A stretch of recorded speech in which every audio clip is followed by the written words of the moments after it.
हम सब मिथिलावासी के प्रणाम करै छी।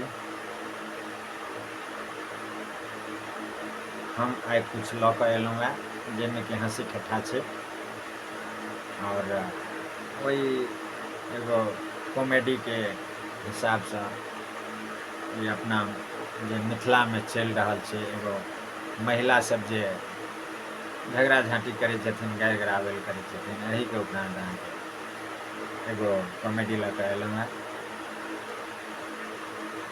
हम अहाँके लगभग कमसँ कम आइ 1 महीनासँ सर्च करै छलहुँ जे हमरा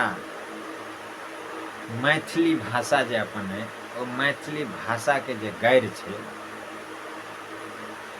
ओहि गारि जतेक हमरा मैथिली भाषामे गारि अछि ओतेक आओर कोनो भाषामे गारि छै कि नहि छै, एकर हम सर्च करै छलहुँ 1 महीनासँ। लेकिन लगभग हमरा बुझायल जे कमसँ कम 10-12 राज्यके भाषाके हम गारि कनि मतलब बुझलियै, लेकिन ओतेक तऽ नहि बुझि पेलहुँ, लेकिन जे बुझलहुँ से ओकर अन्त छलै। लेकिन जँ मैथिली भाषाके एहि मिथिलामे सर्च करऽ लगलहुँ गारिके, तऽ ओहि गारिके अन्त नहि भेटल हमरा, ओहि गारिके अन्ते नहि भेटल। वएहके आधारित हम कुछ अहाँ सबके सुनबै लए चाहै छी। जे देखबै अहाँ अगर कोनो गारि तऽ 3 प्रकारके होइ छै। एकटा गारि छै जे सबसँ खतरनाक छै, जेकि ओकरा लोक मजाकमे उड़ा दै छै। एकटा गारि एहन छै जे गारि पढ़ि देलियै तऽ तुरंत लाठी लऽ कऽ उठि गेल, जबकि ओ गारिके मानि लिअ कि अगर एक तरहसँ सोचबै तऽ ओतेक हल्कामे लऽ लियौ, कोनो भारी गारि नहि छै। आ एकटा गारि एहन छै जे हमरा अहाँके झगड़ा होइत रहत आ कोइ दोसर झगड़ा देखै लए आयल आ ओ गारि गराबैल जे करैत रहबै तऽ ओ गारि सुनिके हँसैत रहबै। 3 प्रकारके गारि छै, जाहिमे कि सबसँ जे अपना सबके जकरा स्टैण्डर्ड गारि कहै छै, सबसँ स्टैण्डर्ड गारि बुझलियै। देखैत हेबै कोनो लड़कीके या चाहे कोनो कन्या बहुरियाके या कोनो महिलाके, चाहे अपना बच्चेके प्रति या चाहे दियोरके प्रति,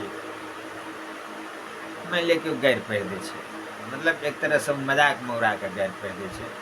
आ खास कऽ कऽ लड़कीके देखबै जे चाहे वो मजाकमे ओ लड़काके गारि पढ़ि दे या चाहे कोनो प्रेम प्रसङ्गमे गारि पढ़ि दे, ओ गारि छै से अहाँके स्टैण्डर्ड गारि छियै। आ गारि केहन छै तऽ लड़की कहि देत टाटीवला, पौतीवला, मरकीवला आ जेंडाहा, बुझलियै। एहि गारिके हम सर्च केलियै तऽ ई गारि भऽ गेलै अहाँके स्टैण्डर्ड, बुझलियै। आ जँ बीचवला गारि देखलियै, ओ गारिमे अहाँके जे चलेबुल गारि छै ओ हम अहाँके बता रहल छी। गारि तऽ एहन एहन छै जे अगर मुँहसँ निकलि जाय आ सीधे गोली लागि जाइ छै।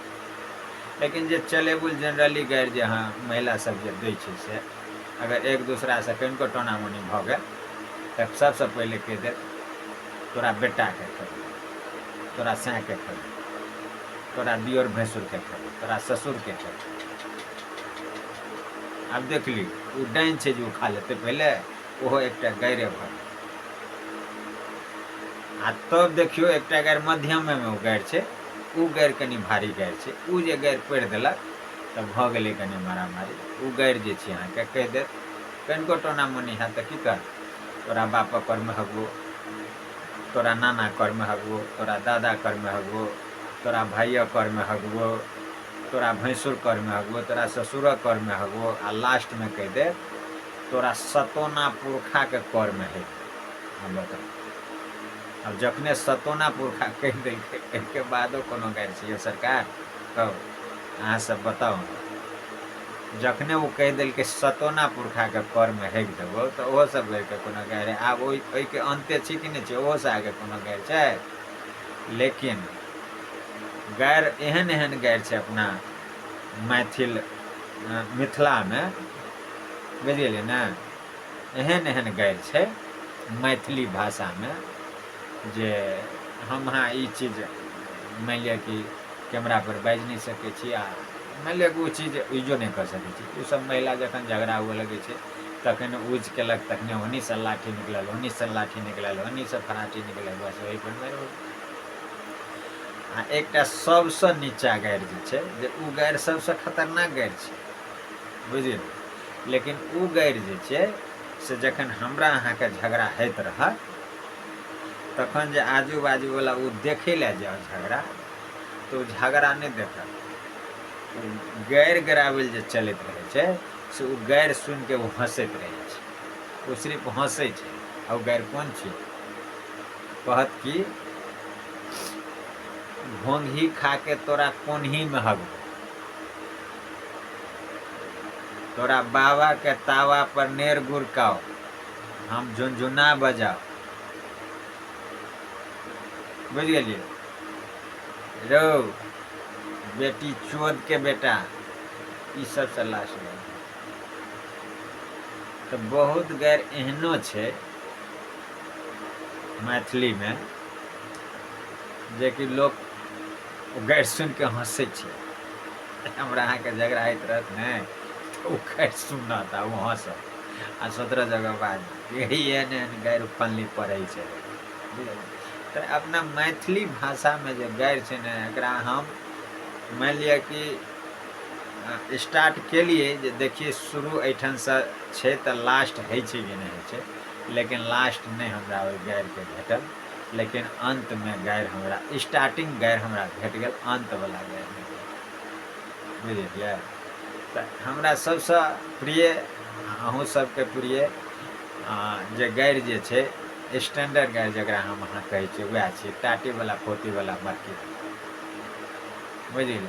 जो कि सबसे भारी गाड़ि छियै। आब बताओ, जखने वो टाटी पर जाइए रहल छै तो टाटी वाला एकरा कहि देलकै, मरकी वाला बेचारा मरिए रहल छै ओकरा मरकी वाला कहि देलकै, या नहीं मरै छै एकरा मरकी वाला कहि देलकै, बेचारा मरल हैं। कहू। आ फौती वाला एगो जमाना रहे, फौती अबे जे गाँव के गाँव साफ हो आ ओकरा कहि दै छै फौती वाला, भारी गाड़ि छै कि नहीं छै? लेकिन वो गाड़ि स्टैंडर्ड छै, ताहि लऽ कऽ ओहि गाड़िके लोग माने मतलब नहीं रखै छै, बुझलिए? तैँ लऽ कऽ कहलहुँ जे हम मैथिली भाषामे गाड़िके हम शोध करै लए चाहली, जे स्टार्टिंग तऽ भेट गेल, लास्ट नहीं हमरा भेटल, बुझलिए? तो ई हम एगो मान लिअ कि मैथिली भाषा में एगो कॉमिक के तरह हम ई एगो न्यूज अहाँ सबके दऽ रहल छी। एहि चीजके कोनो हम माय बहिनसँ प्रार्थना करबनि, आग्रह करबनि कि हम ई अहाँ सबके अधखे बधखे नहीं केलहुँ। जे हमरा मिथिला में मैथिली भाषा में जे गाड़ि छै ओकरे हम सर्च करै लए चाहलहुँ, लेकिन ओकर अंत नहीं भेटल। आब ई अंत तऽ अहीं सब बता सकै छी, किया तऽ ई अंत जे छै से दुर्गे माँ सब बता सकै छथि, मर्द नहीं बता सकै छथि। तैँ लऽ कऽ एहि चीजके अहाँ सब मन में लगायब। हम एगो मान लिअ कि हँसाबैके लेल एगो वीडियो बनेलहुँ, तैँ लऽ कऽ जे एहि चीजके दिल में नहीं लगायब, और अपने सब आशीर्वाद देबै जे ताकि हम जे चैनल हमर चालू अछि मिथिला श्याम जी, कनि चैनल के आगे बढ़बैके कोशिश करब, लाइक और सब्सक्राइब करब। धन्यवाद।